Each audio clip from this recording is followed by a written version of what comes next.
നല്ലതല്ലാത്ത കാര്യങ്ങൾ സംഭവിക്കുമ്പോൾ പോലും അതിനേക്കാൾ വലിയ ദുരന്തങ്ങൾ ഉണ്ടായില്ലല്ലോ എന്ന് ആശ്വസിച്ച് സമാധാനിക്കുകയാണ് വേണ്ടത്. എപ്പോഴും പുഞ്ചിരിക്കുന്നവരാവുക. പ്രശ്നങ്ങൾ ഉണ്ടാക്കാൻ എല്ലാവരാലും സാധിച്ചേക്കും, എന്നാൽ അവ പരിഹരിക്കാൻ എപ്പോഴും എല്ലാവരാലും സാധിച്ചു കൊള്ളണമെന്നില്ല.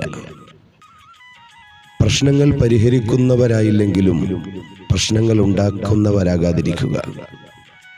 അറിയാത്ത കാര്യങ്ങൾ അറിയില്ല എന്ന് പറയുവാനും അത്തരം കാര്യങ്ങൾ ആരോടും ചോദിച്ചു പഠിക്കുവാനും മടിയും ആത്മാഭിമാനവും നമുക്കൊരിക്കലും തടസ്സമാകരുത്.